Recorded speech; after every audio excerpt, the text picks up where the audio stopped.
السلام علیکم ناظرین، آج اسپیشل کا ایک اور نیا ایپیسوڈ لے کر آپ کے درمیان حاضر ہیں۔ میزبان مرزا صوبان بیگ آپ کو خوش آمدید کہتا ہے۔ اور جیسا کہ ہمارے پروگرام کا فارمیٹ ہے کہ ہر پروگرام میں ہم کسی ایک نئے مہمان کو آپ کے درمیان لاتے ہیں، ان سے بات کرتے ہیں، مختلف ایشوز کے اوپر بھی گفتگو کی جاتی ہے، لوگوں کی شخصیت پہ بھی بات کی جاتی ہے۔ لیکن آج جن مہمان کو میں اپنے پروگرام میں لے کر آیا ہوں، ان کے تعارف سے قبل اگر ہم اس چیز کی تھوڑی سی گہرائی میں جائیں کہ پاکستان میں جو خواتین بستی ہیں، ایک عورت کے جس کے کاندھوں پر پوری نسل کی تربیت ہوتی ہے، جس کی تربیت کے نتیجے میں پوری نسلیں سدھرتی ہیں اور بگڑتی ہیں، اس عورت کو آج پاکستان اور خصوصاً کراچی جیسے شہر میں کن مشکلات کا سامنا ہے، کیا مسائل اسے فیس کرنے پڑتے ہیں اور وہ ان کا سامنا کس طرح سے کرتی ہے، اس حوالے سے گفتگو کرنے کے لیے آج ہم نے اپنے پروگرام میں دعوت دی ہے ہمنا مہوش صاحبہ کو۔ آپ یوتھ پارلیمنٹ سے وابستہ رہی ہیں اور اس کے ساتھ ساتھ آپ سوشل ورکر ہیں۔ سب سے پہلے تو ہمنا صاحبہ پروگرام میں آپ کو خوش آمدید کہتے ہیں۔ ہمنا صاحبہ مجھے یہ بتائیے گا کہ بینگ اے وومن، آپ کو پاکستان میں یا کراچی میں، آپ کی رہائش ہے کراچی میں، کن مشکلات کا اب تک سامنا کرنا پڑا ہے؟ سب سے بڑا مسئلہ جو مجھے لگتا ہے خواتین کا وہ یہ ہے کہ انہوں نے پتہ نہیں کیوں یہ تصور کر لیا کہ گھر کے اندر ہی وہ رہیں گے، تو اپنے آپ کو اتنا زیادہ محدود کر لیا ہے گھر کے اندر کہ وہ یہ بھول گئے ہیں کہ علم حاصل کرنا بھی اتنا ہی ضروری ہے۔ اچھا معاف کیجیے گا، آپ کی بات میں کاٹ رہا ہوں، یہ خواتین نے ازیوم کر لیا ہے یا یہ مردوں کی جانب سے کیا جانے والا کام ہے؟ اس کی تھوڑی سی وضاحت کیجیے گا۔ میرے خیال میں خواتین نے ازیوم کر لیا۔ اوکے، وہ اس لیے کیونکہ ہر چیز کی ذمہ داری آپ دوسروں پر نہیں ڈال سکتے۔ مطلب اگر میں یہ کہوں کہ میرے بھائی نے یہ ازیوم کر لیا ہے تو یہ میری ذمہ داری بنتی ہے کہ میں اپنے بھائی کو سمجھاؤں۔ بالکل۔ اور ہمارا جو مذہب ہے وہ ہمیں یہی سکھاتا ہے کہ آپ علم حاصل کریں، تو میں بڑی آسانی سے اس کو جسٹیفائی کر سکتی ہوں۔ تو میرا یہ ماننا ہے کہ سب سے بڑا مسئلہ یہ ہے کہ ہم نے اپنے آپ کو گھر کے اندر محدود کر لیا، اور اس کے بعد ہم نے یہ فیصلہ کر لیا ہے کہ کیونکہ گھر کی چار دیواری اسلام نے سو کالڈ ہم کہتے ہیں، تو ہم یہ سمجھ لیتے ہیں کہ گھر سے باہر نکلیں گے تو نعوذ باللہ ہم گندے ہو جائیں گے یا پھر ہمارا کیریکٹر خراب ہو جائے گا۔ اس طرح کی سوچ ہماری سوسائٹی میں ہے، خواتین بھی اس ٹائپ کی سوچ رکھتی ہیں۔ تو اگر ہم دیکھیں اسلام کی خود کی خواتین بھی دیکھیں تو حضرت خدیجہ رضی اللہ تعالیٰ عنہ تھیں، جو کہ ایک سکسیزفل انٹرپرینور تھیں، بالکل، اپنے آپ میں ایک ادارہ تھیں، بالکل، اور اور وہ باس تھیں رسول پاک صلی اللہ علیہ وسلم کا۔ اور ہم انہی کی امت میں سے ہو کے یہ کہتے ہیں کہ خواتین کو بزنس نہیں کرنا چاہیے اور گھر کے اندر رہنا چاہیے، تو کیا یہ منافقت نہیں ہے؟ اسی کے ساتھ حضرت عائشہ صدیقہ رضی اللہ تعالیٰ عنہ آ جاتے ہیں، تو جب ہم ان کو دیکھتے ہیں تو وہ گھر کے اندر رہتی تھی، مگر ایک تہائی اسلام حضرت عائشہ صدیقہ رضی اللہ تعالیٰ عنہ کی طرف سے ہے۔ تو کیا ان کو جھجک نہیں آتی تھی رسول پاک صلی اللہ علیہ وسلم کے پرسنل مسائل کے بارے میں ڈسکس کرنے میں؟ نہیں۔ تو ہمیں یہ بات کو سمجھنا ہے کہ علم میں اور جھجک میں فرق کو آپ سمجھیں۔ شرم و حیا کا یہ مطلب نہیں ہے کہ آپ علم سے دور ہو جائیں۔ تو ہمارا سب سے بڑا مسئلہ میرے حساب سے یہ ہے کہ خواتین کا کہ علم سے دوری ہے، علم سے دوری خواتین کا مسئلہ ہے۔ میں دوسری جانب آتا ہوں کہ آپ کیونکہ ایک سماجی ورکر بھی ہیں، آپ فلاحی کاموں میں بھی حصہ اپنا ملاتی رہتی ہیں، تو یہ بتائیے گا کہ جب آپ معاشرے میں نکلتے ہیں تو معاشرے کی جانب سے آپ کو کن مشکلات کا سامنا ہوتا ہے؟ آپ ہیں، میں ہوں، یا جتنے بھی ہمارے ناظرین بھی ہوں گے، سب کی زندگی میں کوئی نہ کوئی مسائل ہوں گے، اور میرا اپنا یہ پرسپیکٹیو ہے، ہر کوئی انسان اپنے میکسیمم پہ ہوتا ہے ہمیشہ، ٹھیک ہے؟ تو وہ کہتے ہیں نا کہ اللہ سبحانہ و تعالیٰ نے کہا ہے کہ وہ اس کی ذات کے مطلب ہر بندے کی ذات کے مطابق اس پہ بوجھ ڈالتا ہے۔ تو ہم سب اپنے میکسیمم پہ ہیں، آپ کے ساتھ بھی اپنے مسئلے ہیں، میرے ساتھ بھی اپنے مسئلے ہیں، مگر اس میں یہ ہے کہ کیا میری نظر اگر میں پرابلم کو دیکھوں گی تو مجھے بہت بڑا لگے گا، تو پرابلمس تو بہت سارے ہیں، سلوشنس کیا کیا ہیں؟ فار ایگزامپل اگر کوئی لڑکا آپ کو تنگ کرتا ہے تو مجھے اپنا قانونی حق پتہ ہے کہ میں کس طرح سے FIR درج کروا سکتی ہوں اور میں مجبور کر سکتی ہوں۔ کیا آپ سمجھتی ہیں کہ اتنی آسانی سے FIR درج ہو سکتی ہے؟ بالکل، میں نے کیا ہے۔ میں آپ کو اپنا ایک ذاتی ایکسپیرینس بتاتی ہوں۔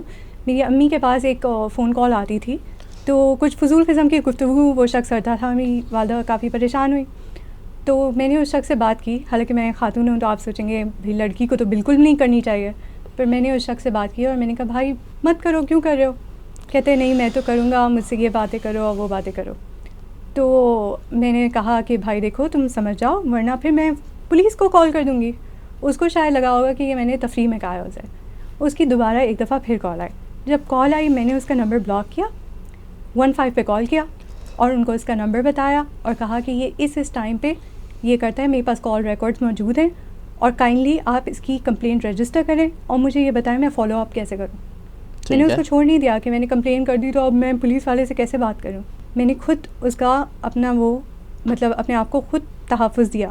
ٹھیک ہے. تو اگر میں پرابلم پہ فوکس کرتی میں کہتی معاشرہ کتنا گندا ہے, مگر میں نے اس پہ فوکس نہیں کیا.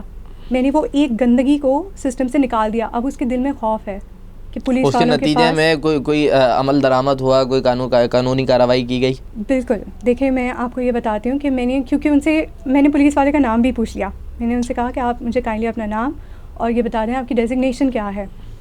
انہوں نے مجھ سے شیئر کی انفارمیشن. تو میں نے کہا کہ اگر میری کمپلین پہ عمل نہیں ہوا تو پلیز ریممبر می, میں ضرور کمپلین کروں گی آپ کے خلاف. تو انہوں نے کہا نہیں میڈم, آپ آج کے بعد اس شخص کی آپ کو کال کبھی بھی نہیں آئے گی. اور وہ دن اور آج کا دن اس کی کال کبھی بھی نہیں آئی. تو اس طرح سے اگر آپ کو اپنے حقوق پتہ ہیں اور آپ کو یہ پتہ ہے آپ کیا کر سکتے ہیں, تو وہ جب خوف ختم ہو جاتا ہے نا تو پھر آپ سب کچھ کر سکتے ہیں. وہ it's not a big deal. بالکل. تو ضرورت ہے تو خوف کو ختم کرنے کی. بالکل. علم حاصل کرتے ہیں تو خوف خود بخود ختم ہو جاتا ہے. مجھے قانون نہیں پتہ ہوتا تو میں ڈرپوک بن کے بیٹھی رہتی. لیکن بہت سارے لوگ ہیں جو علم ہونے کے باوجود بھی خوف زدہ رہتے ہیں. دیکھیں اس کا مطلب ہے کہ وہ انہوں نے علم حاصل نہیں کیا. لیکن علم تو ہے ان کے پاس, بڑے بڑے لوگ ہیں. دیکھیں پڑھے لکھے ہونے میں اور عالم ہونے میں فرق ہے. ہمارے یہاں میں آپ کی بات کر رہا ہوں, ہمارے یہاں تو خوف کا یہ عالم ہے کہ لوگ اپنی مرضی سے اپنی مذہبی رسومات کو ادا کرتے ہوئے جو چیزیں ہوتی ہیں وہ کسی کو دے نہیں سکتے. فطرہ تک دینے میں, ہم کراچی میں رہتے ہیں, یہاں پہ فطرہ تک دینے پہ لوگ جو ہے وہ ڈرا کرتے ہیں اور خوف زدہ رہا کرتے تھے. ابھی کچھ یہ خوف کا ماحول چھٹا ہے, تو اس پہ کیا کہیں گی؟ میں صرف یہ کہوں گی وہ خوف آپ کے اندر تھا. میں کراچی یونیورسٹی میں پڑھتی تھی, تو اس زمانے میں کچھ مذہبی جماعتیں تھیں 2 کراچی یونیورسٹی کے اندر, جن کی کچھ مذہبی کچھ اختلافات ہوئے جس کی وجہ سے کچھ لڑائی جھگڑا وغیرہ ہوا. تو وہ لوگ آ گئے کلاسز بند کروانے کے لیے. تو جب وہ کلاسز بند کروانے آئے تو اسٹوڈنٹس اٹھنے لگے. کس کی وجہ سے؟ خوف کی وجہ سے. تو میں نے اپنے کلاس میٹ سے کہا کہ آپ لوگ بیٹھے رہیں, آپ کو کیا ٹیچر نے کہا ہے؟ کیونکہ کلاس روم کے اندر استاد باس ہے. تو جب ٹیچر نے نہیں کہا تو ہمیں نہیں اٹھنا چاہیے. سارے اسٹوڈنٹس بیٹھ گئے. تو وہ جو گنڈے تھے وہ آئے, انہوں نے زور سے میری میز پہ ہاتھ مارا اور وہ کیا, وہ شاید مجھے ڈرانا چاہتے تھے. میں ان کو یوں ہی دیکھتی رہی جیسے یہ مطلب ذہنی طور سے بیمار شخصیات ہیں, مطلب بلا وجہ میں ڈرانے کی کوشش کریں. جب انہوں نے دیکھا اس کا کوئی فائدہ نہیں ہے تو پھر انہوں نے کہا کہ شرافت سے گئے ٹیچر سے بولا کہ دیکھیں سر ہمارے ساتھ یہ زیادتی ہوئی ہے اور آپ پلیز یہ کلاسز بند کرا دیں, ہم پروٹیسٹ کر رہے ہیں. تو میں نے ٹیچر کی طرف دیکھا. جب ٹیچر نے کہا کہ ہاں ٹھیک ہے آپ لوگ جا سکتے ہیں, میں نے کہا چلو. ہم آرام سے اٹھ کے چلے گئے. تو ان کو وہ تمیز کرنا سکھائی گئی نا کہ بھئی آپ مطلب لوگ خوفزدہ کیوں ہوتے ہیں, کیونکہ ان کو وہ ہائر اتھارٹی بھول گئے ہیں کہ کون ہے. جیسے دنیا میں ہائر اتھارٹی اللہ سبحانہ و تعالیٰ ہے, تو آپ مطلب میں آپ سے ڈر کے کیا مجھے ملے گا؟ آپ میرا کچھ بھی نہیں بگاڑ سکتے. اگر اللہ نہ چاہے تو آپ کچھ بھی نہیں کر سکتے. بے شک نہیں کر سکتے. مجھے یہ بتائیے گا, آپ نے اپنے تعلیمی دور کی بھی مثال دی کہ اگر میں یہ جاننا چاہوں کہ آج کی جو طالبہ ہے اس کو کیا پریشانیاں جھیلنے میں آتی ہیں, کیونکہ ہم نے حالیہ دنوں کے اندر کچھ سال پہلے ایسے واقعات بھی دیکھے کہ جامعات میں طالبات کا استحصال کیا جانے لگا اساتذہ کی جانب سے. مطلب یہ الفاظ ناظرین شاید کہ میرے سخت ہوں, لیکن ایک حقیقت ہے اور بہت کڑی اور بہت مکروہ حقیقت ہے کہ طالبات کو ہیرسمنٹ کا جو معاملہ ہے یا ہیرس کرنے کی کوشش کی گئی, ان معاملات کو کس طرح دیکھتی ہیں؟ میں اپنے پرسنل واقعے سے بات کرتی ہوں کیونکہ میں فیس بک یوز کرتی ہوں, میرے کافی فالوورس بھی ہیں. تو ان میں ایک صاحب تھے جنہوں نے کوشش کی کچھ نازیبا قسم کی چیزیں بھیجنے کی. تو اس طرح کی جو شخصیات ہوتی ہیں ان کو میں فوراً بلاک کر دیتی ہوں. بھائی میری مرضی میں نہیں کرنا چاہتی. ان صاحب نے دوسری آئی ڈی بنائی, میری تصویر اٹھائی, حجاب میں ہی ہوتی ہے, حجاب والی تصویر اٹھائی, نازیبا تصویر کے اوپر چپکا کے وہ مجھے بھیج دی اور کہا کہ اگر آپ نے نہیں کیا تو میں آپ کے بھائی کو بھیج دوں گا, میں آپ کے دوستوں کو بھیج دوں گا, فلانا کر دوں گا. آپ کو پتہ ہے میں نے اس کے ریاکشنس کیا. پہلا ریاکشن میں نے اس کو جواب نہیں دیا, وہ اس قابل نہیں تھا کہ میں اسے جواب دوں. ٹھیک ہے. اس کی وجہ یہ تھی کہ جب میں کرپٹ نہیں ہوں so why should I care. میرے بھائی کے پاس بھی جائے گی تو میرے بھائی کو پتہ ہے کہ میں کیسی ہوں, میرے دوستوں کو بھی پتہ ہے کہ میں کیسی ہوں. ہر ایک انسان کی انٹیگریٹی ہوتی ہے نا, دکھتی ہے. دوسرا میں نے یہ کیا کہ میرے جو جانے والے تھے مجھے کرائم بلز کا پتہ ہے, تو میں نے ان کو کانٹیکٹ کیا. میں نے کہا بھائی مجھے تو کوئی فرق نہیں پڑتا کہ یہ ایسی تصویریں بنا کے چلا بھی دے تو میری بلا سے بھاڑ میں جائے, مگر کوئی اور لڑکی جس کو نہیں پتہ یہ اس تک نہ پہنچے تو اس کو تم سنبھالو. تو ابھی وہ ریسنٹ واقعہ ہے, ہم سنبھال لیں گے انشاءاللہ. ٹھیک ہے, تو اس سے یہ نہیں سمجھتی کہ اگر کوئی اس طرح کا واقعہ ہو جاتا ہے تو وہ بہت زیادہ پریشانی کا باعث بن سکتا ہے بہت سارے معاملات کو لے کے؟ دیکھیں وہ جب پریشانی کا باعث بنے گا, رسول پاک صلی اللہ علیہ وسلم کے بارے میں کتنے لوگوں نے کتنی باتیں کی, مگر جو ہسٹری ہے ان کو کس نام سے جانتی ہے؟ صادق اور امین. بے شک. ان کے بارے میں کیا نہیں کہا گیا؟ اسی طرح صلاح الدین ایوبی رحمۃ اللہ علیہ تھے, ان کے بارے میں لوگوں نے کیا نہیں کہا کہ وہ نازیبا حرکات میں ملوث ہیں, اور پتہ نہیں کیا کیا نہیں کہا. کیا تاریخ ان چیزوں کو یاد کرتی ہے؟ کیوں؟ کیونکہ صلاح الدین ایوبی رحمۃ اللہ علیہ کا خود ایک کیریکٹر تھا, ایک پرسونا تھا, اپنی ایک اپیئرنس تھی.